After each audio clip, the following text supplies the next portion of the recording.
Boa noite, todo mundo. Estou vendo aí que tá o pessoal entrando ainda. Cadê todo mundo? Bora lá. Quero todo mundo desejando boa noite. Manda aí no chat, liga o microfone, como quiser, tá? Acredito que a maioria de vocês já me conhecem, porque a gente teve a nossa primeira aula de inglês e hoje temos a primeira aula de sociologia. Mas vou falar rapidinho mais uma vez. Meu nome é Maria Luísa. E, como eu disse, hoje vamos trabalhar sociologia. Acredito que vocês já deram uma olhada nas questões que foram selecionadas para hoje. Tá? Tô vendo ali, a Sandriele, Larissa, Jennifer, Marcela, Jaqueline também está aí, Solange, Gabriel. Olá, todo mundo.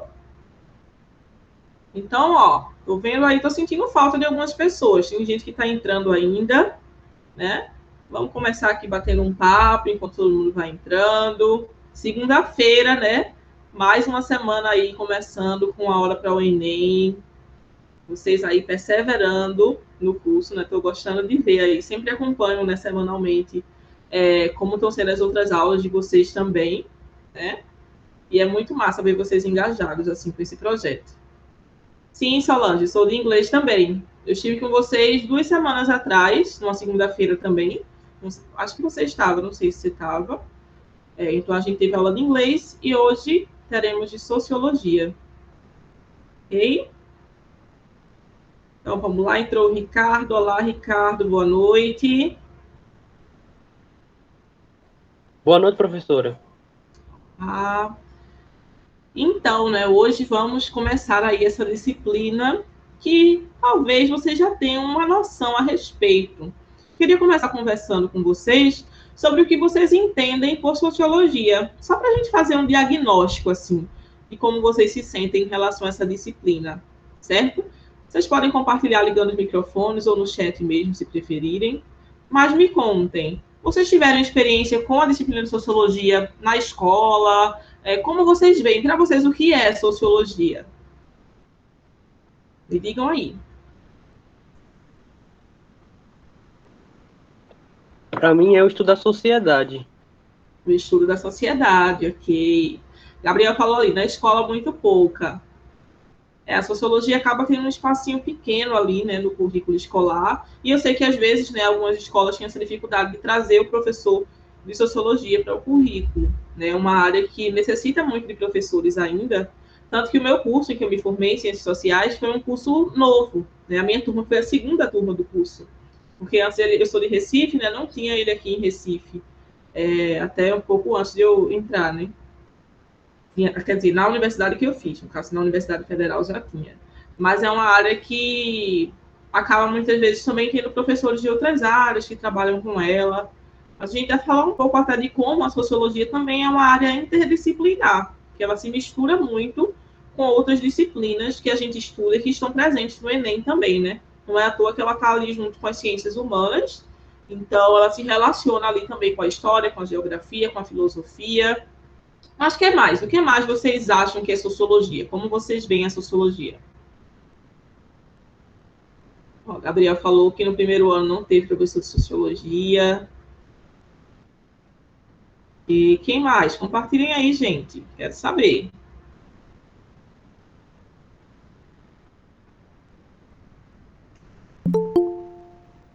Ó, Solange falou, sociologia vem de sociedade. Olá, Emily, boa noite. Emily entrou aí agora.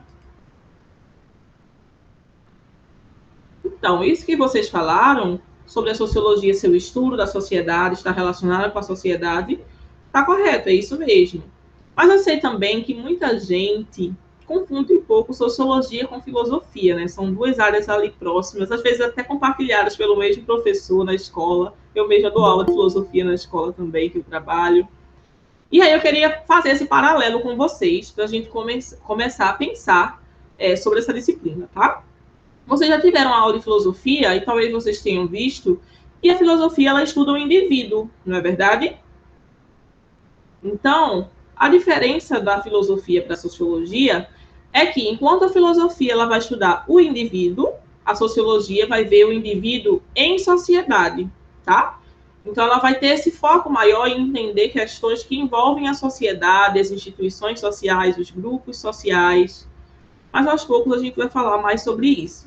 Eu vou compartilhar com vocês agora o nosso slide, que vocês já devem ter tido acesso também, tá? Mas eu vou colocar aqui. Então, vamos lá. Deixa eu só carregar. Tá abrindo aí para vocês? Me confirmem, por favor. Sim, professora. O slide, pronto, ok. Então, ó, a sociologia é uma área que, uma vez estudada, continuará sendo útil pelo resto da sua vida. Vocês vão aos poucos entender por quê, tá? Mas uma justificativa está no fato de que ela está presente em tudo, nas nossas vivências, decisões políticas, construções sociais, tá? Então, ó, por conta do fato de sociologia estar presente em tudo na nossa vida, às vezes acontece de a gente pensar assim, então eu não preciso estudar sociologia. Sociologia eu aprendo no dia a dia mesmo, não preciso estudar tanto, mas isso acaba sendo uma ilusão aí de alguns estudantes, porque existe bastante teoria para se ver na sociologia também, tá? E aí, ó, a prova de sociologia do Enem, ela aborda alguns temas recorrentes da área, porque é uma área muito vasta, a sociologia, mas no Enem a gente vai ter como foco sociedade, cultura, cidadania, movimentos sociais, política, Estado e governo, que são áreas que estão ali bem próximas, revolução científica e industrial, sociedade contemporânea e teorias sociológicas. E aí, nas aulas seguintes, a gente vai se debruçar sobre estes conteúdos. Mas já deu para ver que tem bastante coisa para a gente trabalhar, né? Então, ó, gostei de saber um pouco aí de como é que vocês veem a sociologia. Sei que alguns tiveram mais contato com ela, outros não. E aí a gente vai, primeiro de tudo, falar um pouquinho sobre a origem dessa área, tá? Dessa ciência. Então, primeiro é importante entender que a sociologia é uma ciência. Eu vou parar aqui um pouquinho a apresentação, só para a gente fazer essa introdução, tá? Então, a Solange falou ali, vixe, parece história. Então, vou até falar sobre isso, porque para a gente entender esse surgimento da sociologia, a gente tem sim que relacionar com alguns fatos históricos, tá? Só que a sociologia é uma ciência nova em relação à história, em relação à filosofia também, né? A filosofia data aí desde antes de Cristo, né? Já a sociologia é uma ciência novinha. Ela surgiu ali, ó, com a Revolução Francesa e a Revolução Industrial. Vocês já devem ter ouvido falar nessas duas grandes revoluções, tá? E aí, como foram épocas que tiveram muitas conturbações na sociedade, muitas transformações de maneira muito rápida, foi preciso desenvolver uma ciência que focasse em entender essas transformações, tá bom? Então, por isso a gente fala que a sociologia ela estuda muito o que é contemporâneo, o que tem a ver com o que a gente está vivendo hoje em dia, tá? E a gente vai ver um pouco disso nas questões, porque vocês vão entender que se relaciona muito com algumas atualidades, com alguns temas que fazem parte do nosso dia a dia mesmo, ok? Então, ó, vou começar aqui agora com essa primeira questão, mas lembrem disso, vocês podem anotar aí, tá? Sociologia, ela surge com base nas conturbações sociais daquela época ali, da Revolução Francesa e Revolução Industrial, primeira Revolução Industrial, tá? E aí ela vai se desenvolvendo, né? Alguns sociólogos vão se firmando aí nessa área a partir desses contextos, ok? Vocês têm alguma dúvida até aí? Não, né? Estamos no comecinho, introdução, mas qualquer dúvida podem chamar, tá? Gosto que vocês participem, interagem, podem mandar aí no chat qualquer dúvida, pode chamar aí no microfone, que a gente para e conversa sobre, tá? Hoje é para a gente se situar bastante aí em relação a essa ciência. Professor, pode repetir para mim escrever aqui? A sociologia... A sociologia, ela surge no contexto da Revolução Industrial e Revolução Francesa, bom? Então, lembrem aí dessas duas revoluções, mas não se preocupem tanto que a gente vai falar mais disso em várias outras aulas, ok? Então, bora lá. Vou compartilhar novamente aqui para a gente partir para a primeira questão, ok? Deixa eu abrir aqui novamente. Então, vamos lá. Passada essa introdução, vamos dar uma olhada aqui na questão 1. E aí, sobre resolução de questão, vocês que estavam na aula de inglês, sabem que eu gosto de dar algumas dicas para você fazer uma resolução melhor dessas questões. Algumas dicas que eu dei permanecem para a sociologia também, que vocês podem usar para várias áreas, tá? mas outras vão mudar um pouquinho. Então, ó, primeiro a gente tem aqui um texto, que a gente pode olhar aqui nas referências, ó, aqui embaixo, que é de autoria de Polanyi. O texto é A Grande Transformação, as Origens de Nossa Época. Então, o texto deve tratar de alguma transformação. Já por essa referência, a gente consegue saber, né? E aí, uma das dicas que eu dei lá em inglês é de a gente dar uma olhada logo na pergunta. Lembram disso? Então, bora passar aqui para a pergunta, ó. A consequência do processo de transformação socioeconômica abordada no texto é... Então, ó, a gente tem que prestar atenção no texto, nessa questão aqui de processo de transformação socioeconômica, tá bom? Vamos lembrar dessa palavrinha aqui, ó, socioeconômica. Daí a gente volta para o texto.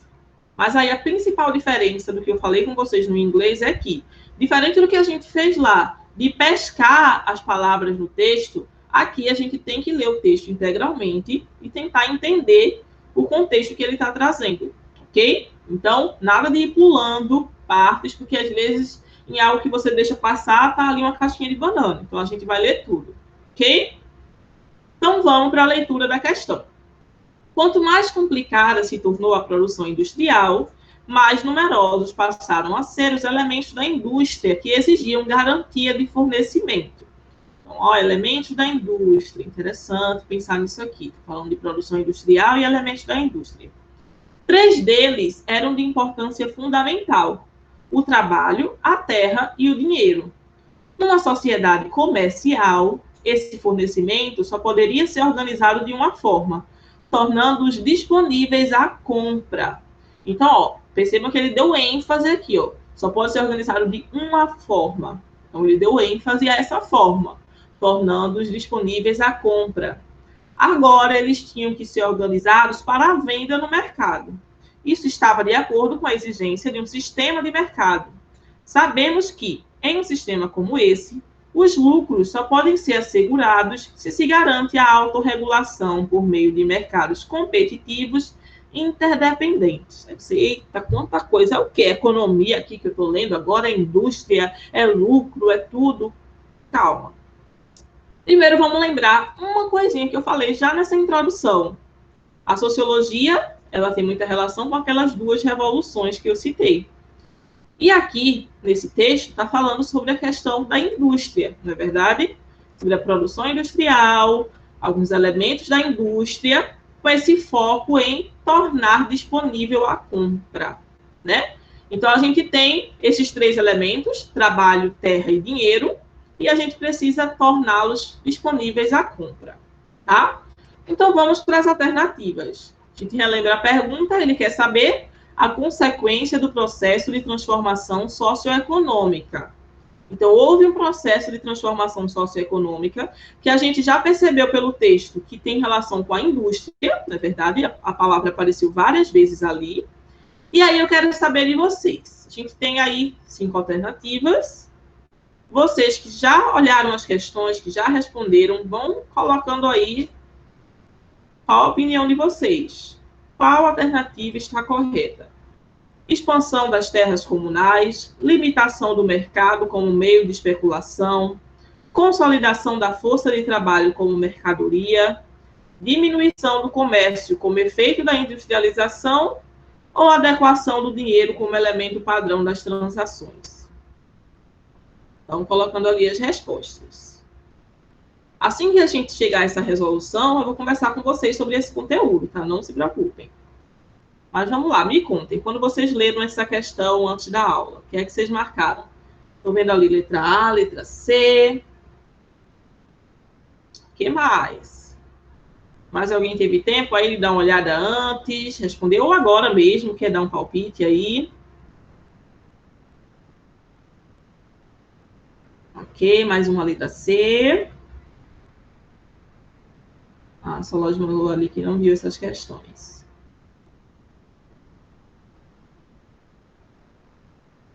Ok, então vamos lá, vamos dar uma olhada. Foi falado aqui da alternativa A e C, né? A C predominou aí nas respostas, ok? Então, ó, todas essas alternativas aqui, elas tratam de algum período histórico em que elas ocorreram realmente, tá? Então, a gente tem a expansão das terras comunais, foi algo que foi falado, foi marcado aí pelo Fernando, a letra A, né? Limitação do mercado como meio de especulação. Esse tipo de prática já aconteceu historicamente. Diminuição do comércio como efeito de industrialização, consolidação da força de trabalho como mercadoria. O importante é, a gente tem que lembrar do contexto que a questão está trazendo, ok? E para a gente entender esse contexto, a gente tem que conhecer um pouquinho de história, sim. E aí foi algo, né, que foi falado, parece história. Parece um pouquinho, como eu disse, a sociologia é uma área que é interdisciplinar, tá? Mas que, claro, por ela ser mais novinha, ela vai trazer alguns fatos desse período que eu mencionei para cá. E aí vocês vão ver que ela vai se relacionar muito mais com o que está no nosso contexto atual do que no contexto de um passado mais distante, tá bom? Mas vamos lá, vamos pensar um pouquinho sobre Revolução Industrial, ok? Então, ó, no próprio texto, ele já fala um pouco dessas transformações que ocorreram, ok? Então, ele diz ó, que a produção industrial ficou complicada, passaram a surgir outros elementos da indústria. Ele cita esses 3 elementos, e aí o ponto-chave para a gente pensar foi aquilo que eu falei, que ele deu ênfase, ó. Tornar disponível a compra, ok? Então, ele está falando que, com a Revolução Industrial, cresceu um processo de precificação de tudo, tá? Então, isso é algo importante para vocês lembrarem.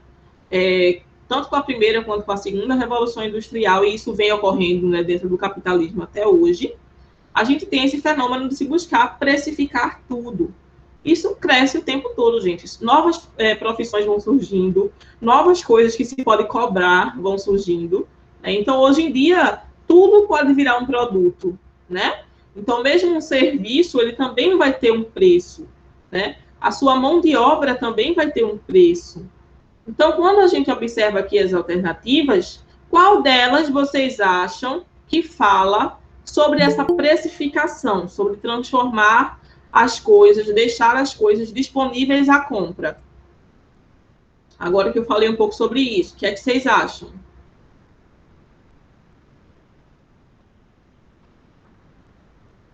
Bora lá, quero participação. Vocês estão calados hoje, viu? Digam aí. Fernando mudou para D agora. Gabriel C.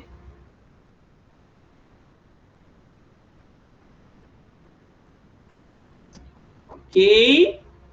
Mais alguém? Continua com C. Ok. Ó. Quem persistiu no C, deu um palpite bom aí. Foi isso aí mesmo. Então, ó, consolidação da força de trabalho como mercadoria, tá? Então, é mais uma coisa que está se tornando mercadoria com a Revolução Industrial.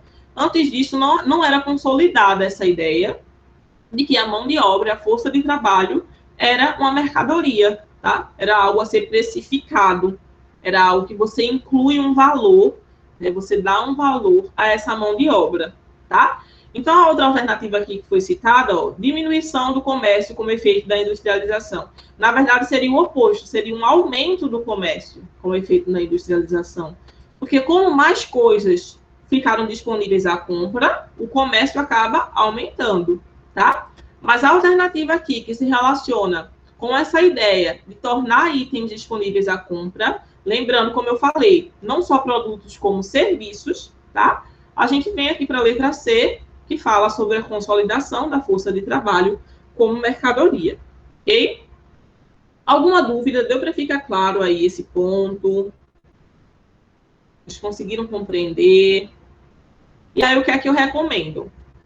Vocês, na disciplina de História, com certeza vão ver as revoluções, tá? É um tema que está bastante presente no Enem. Mas, caso vocês tenham interesse de já ir buscando, eu recomendo muito que vocês foquem um pouco em estudar essas revoluções. A gente sempre nas aulas vai falar um pouco sobre elas. Acabei de falar um pouquinho desse contexto, em outras aulas também vou trazer, tá?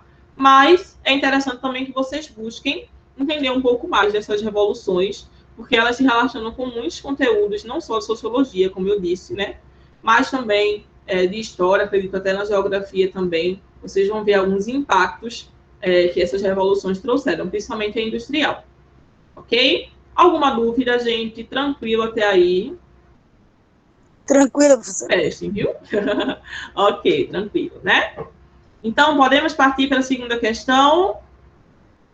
Vou beber uma aguinha aqui, me digam. Tudo ok? Sim. Então, vamos lá. A segunda questão, ó, ela é do Enem 2017. E, mais uma vez, vamos dar uma olhada aqui, ó, nas referências, tá? Então, esse texto é sobre, ó, mulheres públicas, participação política e poder. E aí, vamos para a leitura da questão primeiro. No âmbito do Poder Legislativo brasileiro, a tentativa de reverter esse quadro de subrepresentação tem envolvido a implementação pelo Estado de... Então, ó, o texto ele vai falar de quê? De subrepresentação. É o que a gente consegue tirar desse enunciado aqui da questão, tá? Aí vamos voltar para lá e ver o que é que o texto traz sobre subrepresentação. Nas referências, a gente já viu que ele trata de mulheres públicas. Então, vamos lá para a leitura. A participação da mulher no processo de decisão política ainda é extremamente limitada em praticamente todos os países, independentemente do regime econômico e social e da estrutura institucional vigente em cada um deles. Então, falou aí da questão da participação da mulher na política e de como isso é um problema ainda em vários países. É fato público e notório, além de empiricamente comprovado, que as mulheres estão, em geral, subrepresentadas nos órgãos do poder, pois a proporção não corresponde jamais ao peso relativo dessa parte da população. Então, o que o texto está trazendo é que a parte da população que está presente no âmbito político não chega a representar o número de mulheres na sociedade, né? Então, ele está trazendo essa ideia de subrepresentação com essa proporção aí, que não corresponde, né? Não tem um peso igualitário ali, tá? Então, esse é o tema trazido no texto da questão. Mas aí, ó, esse texto, ele falou de um contexto geral, não é verdade? Ele falou ali, ó, que acontece em vários países, então é um contexto geral. Mas a pergunta, ela fala sobre o poder legislativo brasileiro, ok? E aí é que entra o que eu falei para vocês. Fazer a questão de sociologia envolve muito a gente estar ligado nas atualidades, tá? Essa questão de 2017, e ela traz um tema que é discutido há mais tempo, então desde a década de 90 a gente já tem algumas mudanças na legislação em relação à participação feminina na política, tá? Mas esse contexto que a gente vai trazer para responder essa questão é algo de 2009 para cá, e que, na verdade, nessa última década, né, desde 2010 até 2020, essa década que passou agora, a gente tem uma ascensão das discussões sobre esse tema. Então, por isso é importante estar informado, né, sobre as temáticas que estão sendo mais discutidas no âmbito político, social, econômico, ok? Sei que às vezes a gente não tem esse hábito, é chato procurar fazer isso. Eu lembro que quando eu estava estudando para vestibular, eu achava que não era necessário eu estar, por exemplo, lendo jornal, né? Na minha casa sempre meu pai lia muito jornal e ficava dizendo, lê o jornal, vai fazer Enem, não lê o jornal. Aí eu, não, tinha 1000 questões para resolver, 1000 coisas, tá? Outras coisas para estudar. Mas, quando você vai, por exemplo, pensar nessas questões de ciências humanas, até mesmo em outras ciências também, ciências da natureza, ciências exatas também trazem atualidades, e a redação também, né? Então, vocês estão cientes já disso, acho que isso já é consolidada aí, essa ideia de que é importante buscar atualidades. Gabriel Vitor falou ali, eu não gosto não. Nem todo mundo tem esse hábito mesmo, mas aí também você encontrar o meio que você se identifica mais para se atualizar. Por exemplo, no meu caso, eu gosto muito de ouvir podcasts, sou louca por podcasts. Sei que é uma mídia, assim, relativamente nova para algumas pessoas, nem todo mundo tem esse hábito de ouvir podcast, mas para mim virou algo assim, que entrou para minha rotina, sabe? Então, todo dia eu ouço podcast de notícias. Eu recomendo o podcast que chama Café da Manhã, vocês podem pesquisar. São episódios de 20 minutos, 25 minutos, que sai todo dia pela manhã. E aí você pode ouvir e se atualiza do que está rolando no Brasil e no mundo, tá? Mas aí, de repente, não, eu prefiro assistir os jornais na TV, ou então eu prefiro buscar sites de notícia. Enfim, você tem que encontrar qual mídia acaba incorporando melhor ali na sua rotina, tá? Fica aí essa dica, que realmente é importante, e a gente vai ver isso agora com essa questão, porque olha só as alternativas, tá? Então, lembrando que a gente está buscando o que é que, no âmbito do Poder Legislativo brasileiro, veio como tentativa de reverter esse quadro de subrepresentação, tá? Lembrando, a gente está falando de subrepresentação na política, ok? Então, o que é que o Estado tem implementado para reverter esse quadro de subrepresentação? Daí a gente tem leis de combate à violência doméstica, cotas de gênero nas candidaturas partidárias, programas de mobilização política nas escolas, propagandas de incentivo ao voto consciente e apoio financeiro às lideranças femininas. E aí, quero ouvir de vocês. O que é que vocês marcaram? O que é que vocês acham?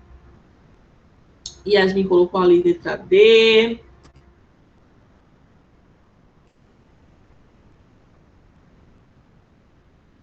O que mais? Letra B, Sandriele. Fernando marcou letra E. Ok, mais uma letra B, letra C, letra B. Ok, tá bem dividido. E eu entendo bem porque vocês estão divididas.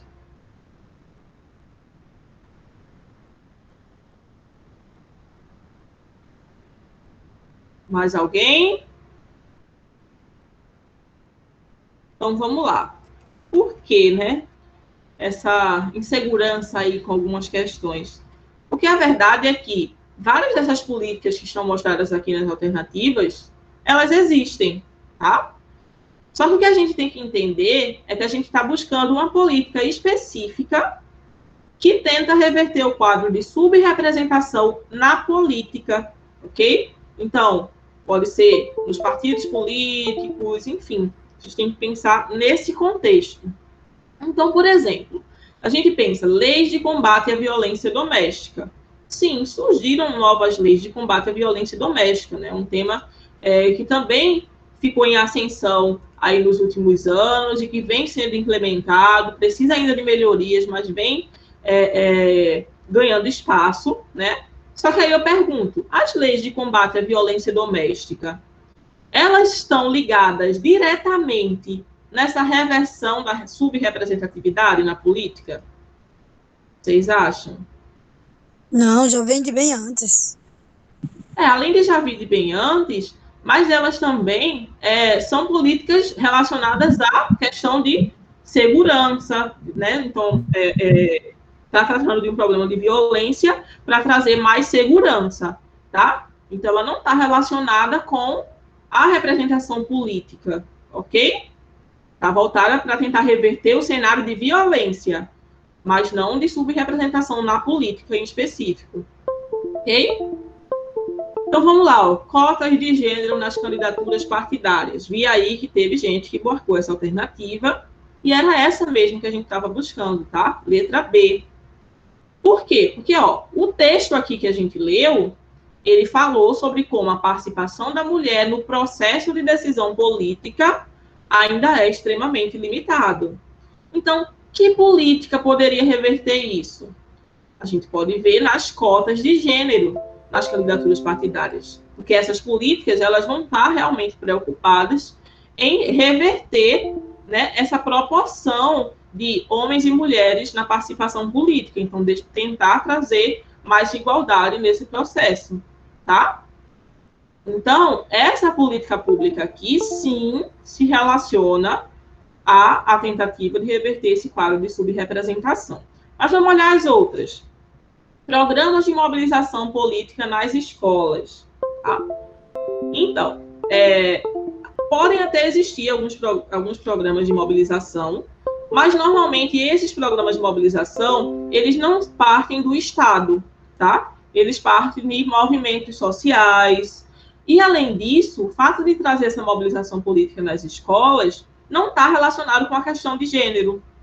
Então, se a gente está focando na questão da subrepresentação de mulheres na política, essa ideia dos programas de mobilização política nas escolas não tem esse enfoque de gênero, tá? E, além disso, não necessariamente uma mobilização pautada na conscientização, como a letra D também traz, ela não vai estar pautada na ideia de participação política ativa, né? Então, de trazer as pessoas para o processo de decisão política, mas sim num contexto geral. Então, a gente não tem nessas alternativas algo específico para o que a gente está buscando, ok? Então, o mesmo, como eu disse, vale para propaganda de incentivo ao voto consciente, ok?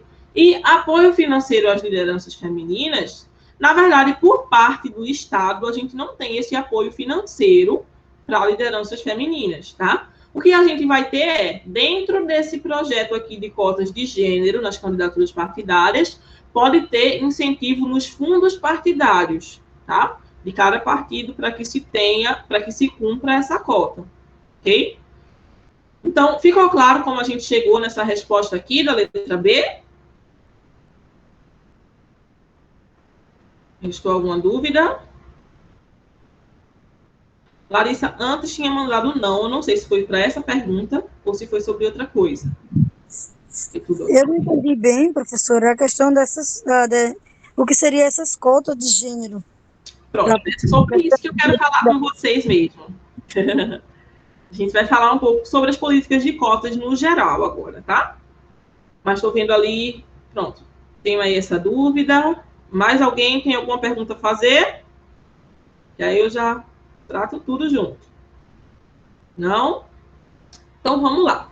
Pessoal, talvez você já tenha ouvido falar, nas épocas de eleição, sobre essa cota de participação feminina. Talvez não. Mas o que é que acontece? Existe hoje na legislação brasileira uma obrigatoriedade dos partidos políticos de ter no mínimo 30% de mulheres participando, né, ativamente, ou seja, sendo candidatas mesmo, independente do cargo, tá? Mas é preciso ter essa participação de no mínimo 30%. Por quê? Antes disso, a gente sempre via, como o próprio texto trouxe, né, não só no Brasil, mas em vários países, uma maioria masculina na participação dos partidos, tá? E o que é que acontece? Isso é reflexo de políticas muito antigas, por exemplo, quando a gente tinha aquelas políticas que vocês já devem ter visto, do pessoal de engenho, enfim, daqueles líderes que tinham o voto de cabresto, lembram disso? Vocês já estudaram isso aí antes? Conseguem lembrar? Então, assim, era muito um resquício desse coronelismo, tá? Essa ideia de que era o coronel, que era o candidato que comprava voto, enfim, algo que até existe em muitas cidades de interior até hoje, né? Esse hábito de, tipo, o candidato ser aquele coronel, aquela pessoa de família, de fazendas e tal. E aí isso foi reverberando, né? E mantendo esse padrão de se ter uma participação masculina muito forte e de muitas vezes menosprezar mesmo a participação feminina. Então, quando se tinha um interesse de mulheres entrarem para os partidos ou serem candidatas ali de frente mesmo no partido, né? Elas eram subjugadas, eram colocadas de lado, tá? Até que foram sendo criadas políticas públicas, e isso entrou pela legislação, para incluir mulheres nesse processo. E aí, quando a gente pensa em cotas no geral, tá? É importante a gente entender que a cota, ela é uma política compensatória, tá? Algumas pessoas gostam de usar o termo reparação histórica. Então, por exemplo, por muitos anos, as mulheres foram excluídas da política. Vocês vão ver, a gente pode até tratar isso em aulas de sociologia também, mas vocês podem ver em história, que até o próprio voto feminino demorou muito para ser instituído. Então, por muitos anos, só homens podiam votar, né? As mulheres nem sequer tinham poder de voto, né? Então, isso é algo que é recente, se a gente pensar historicamente, é algo recente a participação da mulher, até mesmo no ato de votar, ok? Então, a gente chama a cota de política compensatória, ou, como eu disse, alguns chamam de reparação histórica, porque é para compensar exatamente essa falha que houve, enfim, essa desigualdade, né, que permaneceu por muito tempo, e aí é uma tentativa de compensar realmente esse aspecto. Agora, claro, toda a cota também, ela tem o propósito de ser utilizada por um período de tempo até que a gente consiga alcançar uma certa equidade, e aí ela pode ser destituída, porque naturalmente a sociedade já vai enxergar a importância de ter essa participação, tá? Então, isso vale tanto nesse contexto das cotas de gênero dentro dos partidos, ok? Quanto também as cotas universitárias que a gente tem, tá? Vocês devem conhecer algumas. A gente tem cotas de raça, a gente tem cotas de situação econômica, exatamente por isso, porque por muito tempo essas pessoas não tinham acesso à universidade. Então, para a gente tentar compensar, reparar esse problema social que causa desigualdade, etc., a gente tem essas cotas, ok? Então, uma dessas cotas presentes é a cota partidária da participação feminina. Vocês podem depois buscar também um pouco mais, entender essa legislação, tá? Como eu disse, ela é desde a década de 90, mas não era muito regulamentada.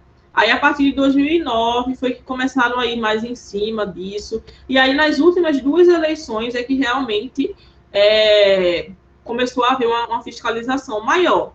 E, lógico, como no Brasil, né, a corrupção reina, houveram também vários casos, aí se vocês buscarem as atualidades, por isso que eu digo, muito bom estar ligado nas notícias e tal. Aconteceram alguns escândalos em relação a essa questão da cota partidária, porque vocês conhecem o conceito de candidatura laranja? Me digam aí, se vocês conhecem esse conceito. Não. Não? Mas já ouviu antes esse negócio de, tal partido tinha laranjas, tá? Já ouviram isso antes? Já. Já ouviu? Pronto, então como é que é? É uma candidatura que é de fachada. Então, assim, tem partido aí, né, praticando corrupção nesse sentido de, assim, vamos colocar, para poder bater a cota partidária, a gente coloca algumas candidatas mulheres, mas que vão ser só de fachada para a gente conseguir o fundo partidário, que todo partido tem direito a um fundo partidário para poder participar ativamente das eleições, mas aí depois, né, enfim, não tinha nem interesse de fazer campanha para essas mulheres, era só realmente para atingir a cota e ter direito ao fundo partidário. Enfim, né, a gente sabe que o Brasil aí, os problemas políticos são muito complexos, e aos poucos a gente vai falar também um pouco sobre isso. Nessa primeira aula, assim, eu fico sempre falando, calma, a gente vai falar mais, a gente vai ter outras chances de tratar desses outros temas, tá? Mas aí eu pergunto, sobre a questão dessas cotas de participação feminina e da resposta para essa questão, deu para ficar claro? Tem mais alguma dúvida? Pode falar, tá? Tá tudo ótimo, professora. Conseguiu entender, Jacqueline, essa questão das cotas que você tinha perguntado? Consegui sim. Conseguiu? Obrigada. Muito ótimo. Mais alguém, gente? Falem aí. Não guardem dúvidas. Esse é o nosso momento aqui de aprender, de discutir. Podemos partir, então? Vou confiar em vocês, viu? Então, vamos lá. Vamos lá, então, para a terceira e última questão, que é do Enem 2016. Aí, vamos lá de novo. Vamos ler as referências, Um dos autores aqui desse texto é um que eu gosto muito, que é o Adorno. Lá na faculdade a gente estuda muito esse autor. Quem tiver interesse aí na área de comunicação também vai estudar muito Adorno, tá? E esse aqui, que é um nome esquisitão, é o Horkheimer. E o texto é Dialética do Esclarecimento, Fragmentos Filosóficos. Aí a pessoa, gente, estou fazendo a prova de sociologia, aí traz um texto de filosofia. Calma, como eu disse, né, interdisciplinaridade tá aí. E a gente tem que começar a pensar dessa forma, que a prova do Enem, principalmente, ela não tem esse foco de você ter que decorar coisinhas de cada matéria. Tudo acaba se relacionando, principalmente dentro desses grandes blocos, né? Então, nas ciências humanas, a gente vai ter muito essa mistura, tá? Mas vamos lá, Hoje, a indústria cultural assumiu a herança civilizatória da democracia de pioneiros e empresários, que tampouco desenvolveram uma fineza de sentido para os desvios espirituais. Todos são livres para dançar e para se divertir, do mesmo modo que, desde a neutralização histórica da religião, são livres para entrar em qualquer uma das inúmeras seitas. Mas a liberdade de escolha da ideologia, que reflete sempre a coerção econômica, revela-se em todos os setores como a liberdade de escolher o que é sempre a mesma coisa. Um texto bem reflexivo, né? Bem como a gente chama assim, filosófico mesmo. Mas aí, uma coisa que eu acabei não fazendo primeiro foi ler a questão aqui, o enunciado da questão. A questão pergunta: a liberdade de escolha na civilização ocidental, de acordo com a análise do texto, é um... Então, ó, a pergunta é sobre liberdade de escolha, tá? Lembrando, civilização ocidental. O que é a civilização ocidental? E aí? A civilização no Ocidente? Isso, do Ocidente. E o Ocidente é... Vamos pensar em geografia, talvez vocês já viram. Ocidente. Nós somos parte do Ocidente? E aí, sim ou não? Somos, isso, Larissa. Sim, Solange, isso mesmo, né? Então, pensem na sociedade ocidental, que a gente vê ali da Europa para as Américas, né? Lógico que a gente tem um continente africano também, mas vamos pensar nessa ideia também, quando a gente vê o termo civilização ocidental dentro da sociologia e da filosofia, a gente pensa também muito na ideia de que a gente está falando de uma civilização que está num estado de dominação. Por quê? Porque a gente tem muitos países que foram colonizadores, que fazem parte da civilização ocidental, tá? Então, lembrem sempre dessa relação também de dominação, tá? Presente na sociedade ocidental, ok? Mas vamos voltar lá. Isso aí foi só para a gente se situar, para não ficar esse termo solto, né? Assim. Mas vamos lá. A liberdade de escolha da civilização ocidental, de acordo com a análise do texto, então, a gente tem que encontrar o que é que o texto diz sobre liberdade de escolha, tá? Então, vamos voltar lá. Ele falou aqui de indústria cultural, já a gente vai definir melhor esse termo, tá? Mas ele diz que assumiu uma herança civilizatória da democracia de pioneiros e empresários. Então, a indústria cultural tem uma herança de algumas civilizações que, como fala aqui, civilização ocidental, essa ideia são das civilizações dominantes, elas deixaram essa herança na cultura dos países, tá? Que tampouco desenvolveram a fineza de sentido para os desvios espirituais, beleza. Todos são livres para dançar e para se divertir, do mesmo modo que são livres para a escolha religiosa, é disso que ele está falando. Então, existe essa liberdade, mas a liberdade de escolha da ideologia, que reflete sempre a coerção econômica, revela-se em todos os setores como a liberdade de escolher o que é sempre a mesma coisa. Então, foca aqui, nessa frase final. A liberdade de escolher o que é sempre a mesma coisa. Lembra aí disso, que a gente vai ler agora as alternativas. E aí, a liberdade de escolha é um legado social, um patrimônio político, um produto da moralidade, uma conquista da humanidade ou uma ilusão da contemporaneidade? O que é que vocês acham? Comecem aí a trazer as alternativas.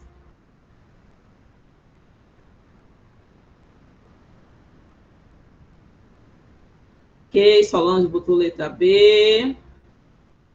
O que mais, gente? Sandriele, letra E.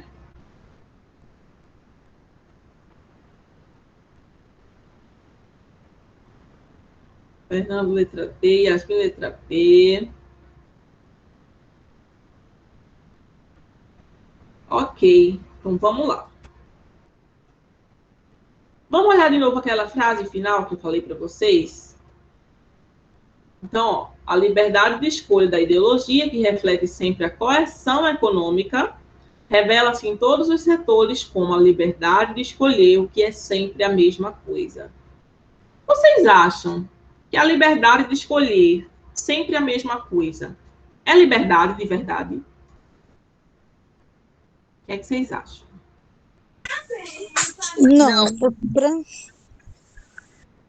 Não, por quê? Por que, Jaqueline? Por que não? Se fosse liberdade, parece assim, que é uma liberdade de escolher, mas que eles já escolhem pra gente. A gente vai só lá dizer que sim, né? Muito bom, muito bom. Solange também tinha falado ali, não. Por que não, Solange? A mesma coisa que ela disse. A mesma coisa, né? Então, é isso. A liberdade de escolher sempre a mesma coisa parece uma liberdade limitada. E liberdade limitada não é bem liberdade, não é isso? Né? Parece algo contraditório. Então, algo contraditório se assemelharia a qual dessas alternativas aqui? A letra E, ilusão. Isso, letra E. Ilusão da contemporaneidade. Então, o que é que esse texto está trazendo aqui, ó? É que essa liberdade de escolha é uma ilusão. A gente não é realmente livre para isso. E por quê? Porque existe uma indústria cultural. Existe uma dominância por parte de alguém, ou de algum estado, enfim. Vamos falar um pouco sobre isso, tá? Mas antes, vamos olhar as outras alternativas. Vi que teve gente aí que ficou em dúvida com algumas outras, tá? Então, legado social. A gente não pode dizer que seria um legado, porque a ideia de cultura, ela vai mudando o tempo todo. Aquilo que a gente consome, né, o que ele traz ali, ó, do que a gente usa para dançar, para se divertir, isso muda o tempo todo. Isso não segue um legado, tá? Não é algo que é passado de geração para geração. Isso muda. Isso muda exatamente por conta do que a gente vai falar, dessa questão da dominação, tá? Patrimônio político. Não chega a ser um patrimônio porque não pertence, tá, a uma classe política. Mas é uma escolha que chega a ser feita por ela, tá? Mas o patrimônio pode ser um patrimônio histórico, pode ser um patrimônio cultural, mas não um patrimônio político. Produto da moralidade. Em nenhum momento do texto se fala sobre moralidade, tá? Então a gente já poderia descartar já aí então. Mas talvez algumas pessoas pensassem assim, é porque existe um controle, tipo, não tem liberdade porque a moral não deixa as pessoas serem totalmente livres. Mas não é exatamente o que está sendo discutido dentro do texto, tá? Não é nesse sentido de existir uma limitação por conta da moral, ok? Conquista da humanidade, bom, o texto, na verdade, ele traz essa contradição aqui, então parece que, na verdade, a humanidade não conseguiu ter essa conquista, né? Talvez fosse o ideal, mas não chega a ser algo que foi alcançado, ok? Então, a gente tem ilusão da contemporaneidade. Para a gente entender um pouco mais disso, é importante a gente entender o conceito de indústria cultural, tá bom? Ó, vi ali. Só marquei a letra B por causa da primeira frase no início do texto, que fala, hoje a indústria cultural assumiu a herança, por causa da herança civilizatória, né?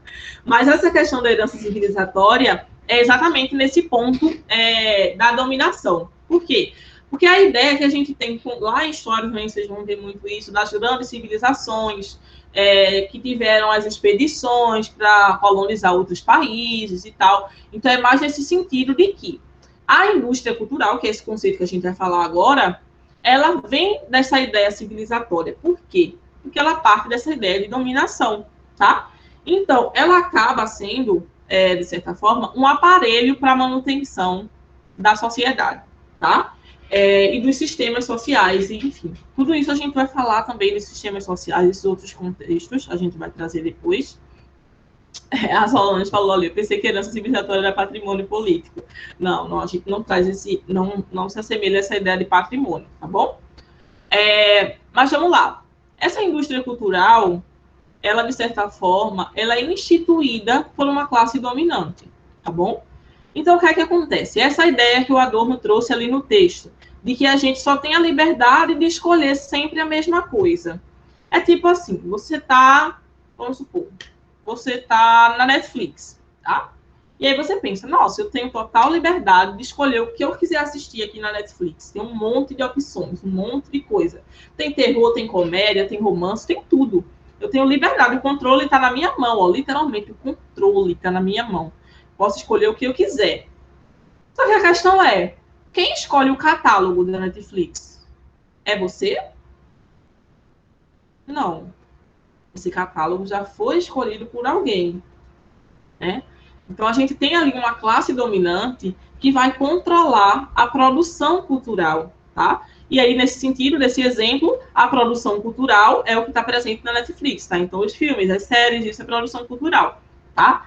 Então, alguém já fez essa escolha por você. Você está limitado a um número de possibilidades, tá? Mas que já foi escolhido por você antes. E aí isso acontece em todos os sentidos na vida da gente, tá? Porque aí dentro desse contexto da sociedade capitalista, da gente ter alguns estados dominantes, vocês devem ter visto já várias vezes sobre como se fala da influência dos Estados Unidos na cultura, né?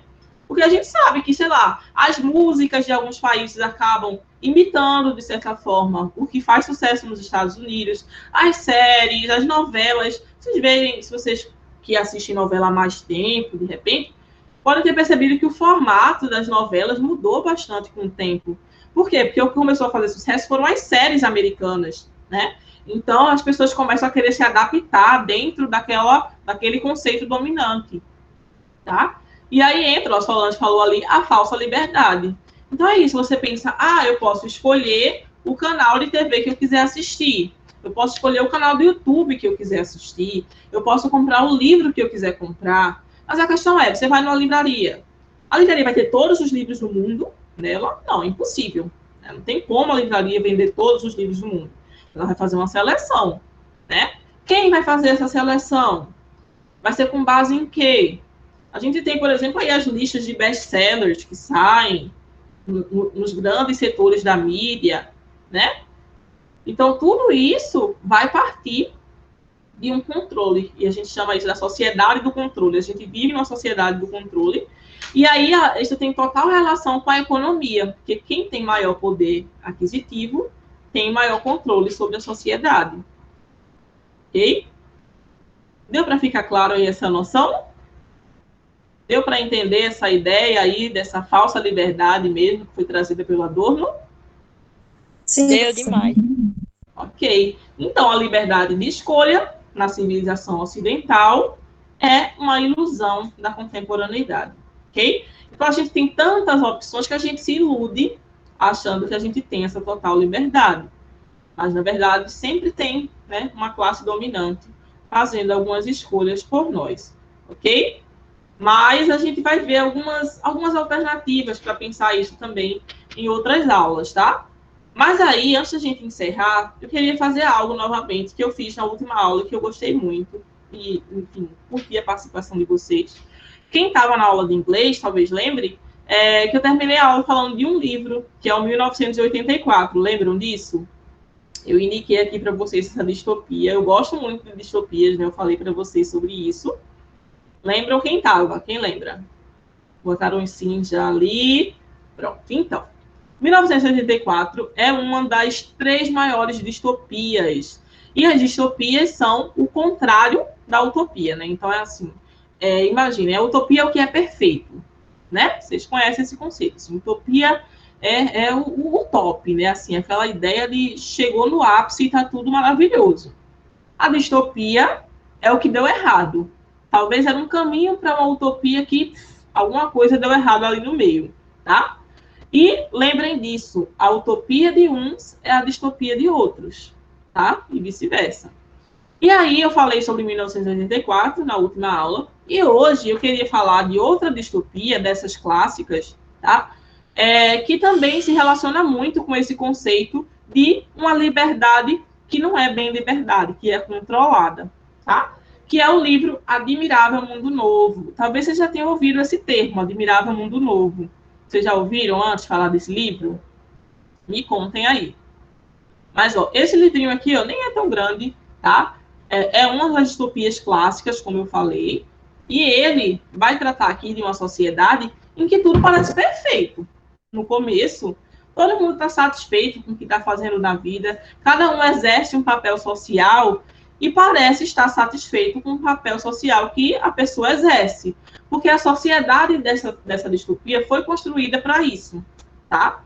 Só que a gente, como leitor, estando de fora dessa sociedade, a gente começa a perceber que essa liberdade é limitada, porque eles só podem ser aquilo que eles são designados para ser. E eles são, de certa forma, criados, né, as pessoas desse mundo fictício aqui, são criados para essa noção de que você é feliz sendo o que você é dentro dessa caixinha aqui, tá? Até que um certo personagem começa a questionar algumas coisas, né? É sempre assim na distopia, né? Vai ter alguém ali que vai questionar aquela estrutura e vai perceber o problema que isso traz. E nesse caso, um grande problema social é exatamente essa falta de uma liberdade real, tá? Ó, o Gabriel falou, essas dicas de livro é muito top, que todas as aulas sejam assim. Pode deixar. Por mim, ó, falar de livro é comigo mesmo, tá? Mas fica essa dica para vocês, se vocês ainda não tinham ouvido falar. É um livro, assim, que com certeza, se vocês se dedicarem a ler nesse ano de Enem, vai ajudar a pensar várias questões que vocês vão ver também no processo de estudo das ciências humanas, ok? O nome é Admirável Mundo Novo. Não sei se fica ao contrário para vocês aí na tela. O autor é esse aqui, ó, Aldous Huxley. Mas se vocês pesquisarem Admirável Mundo Novo, vocês vão encontrar o livro, tá bom? Gente, alguma dúvida sobre as 3 questões que a gente resolveu hoje? Espero que vocês tenham gostado. Foi tranquilo? Me digam, me deem um feedback. Eu quero ouvir de vocês, de verdade, porque senão eu vou terminar a aula sem saber se vocês gostaram ou não. Me digam. Curtiram o formato? Tá legal assim para vocês? Ok, tudo ótimo, gostou muito, que bom. Estou vendo, que ótimo que vocês gostaram. Ok. Então, ó, já que vocês gostaram da dica de livro, eu vou terminar com um merchan meu aqui também na aula. Tá?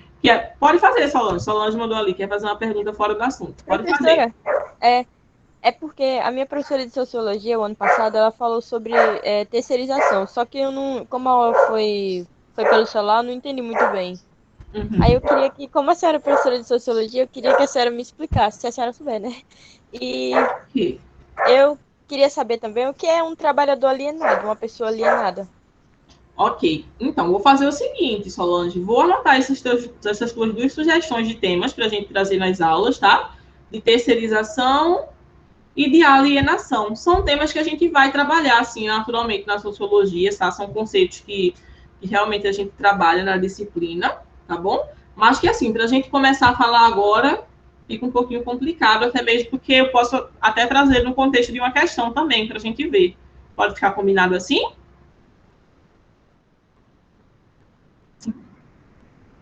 Claro.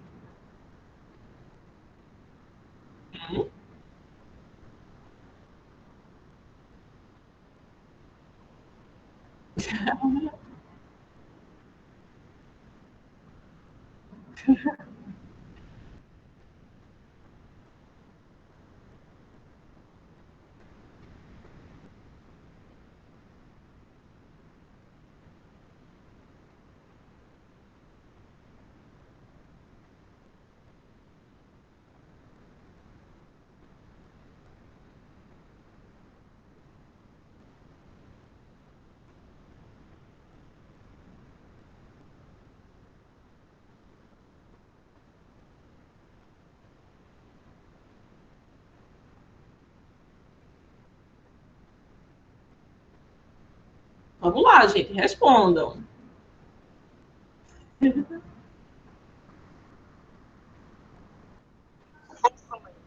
Eletricista, encanador,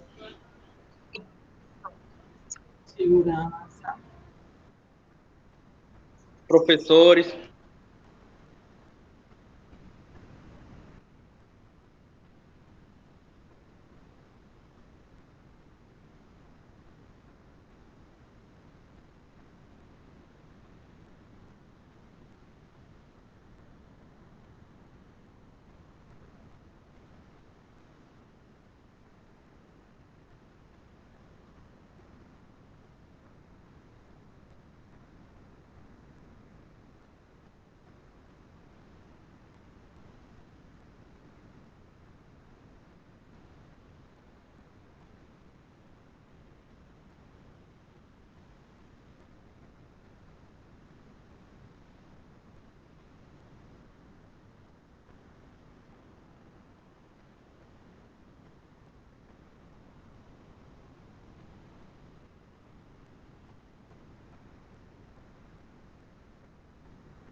E aí, gente? O que é que vocês acham? Pela experiência que vocês já tiveram de contato com esses órgãos públicos? Alguns sim, outros são terceirizados. Isso.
Isso, Solange.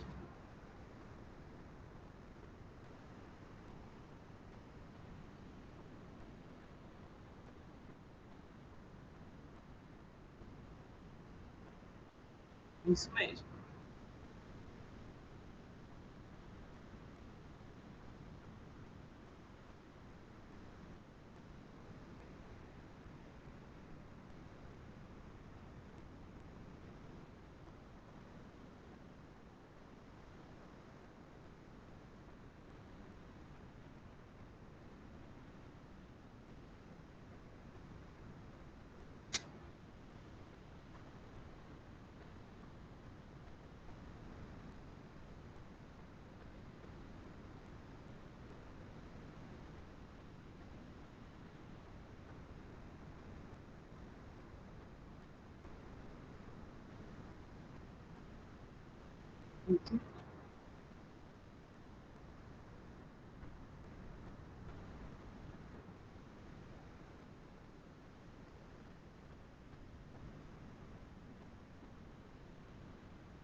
Isso mesmo.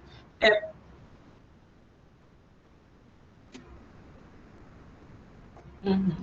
Esses conceitos trazidos por Carol se relacionam muito com a ideia de administração pública, que é um conteúdo que a gente vê também, como ela disse, na geografia e também na sociologia. Posteriormente, a gente vai tratar de alguns conceitos que aí estão relacionados a essa ideia do trabalho dentro do contexto que vem desde a Revolução Industrial, e aí a gente vai falar de privatização, de terceirização, de precarização do trabalho. São todos alguns temas que a gente vai trabalhar quando a gente entrar no conteúdo de trabalho, tá? É um conteúdo extenso que a gente vai ver da sociologia e que aí eu pretendo trazer para vocês também no contexto das questões, para a gente poder exercitar e ter um olhar sociológico sobre isso, ok? Mas a gente vai ver isso com mais calma posteriormente, ok?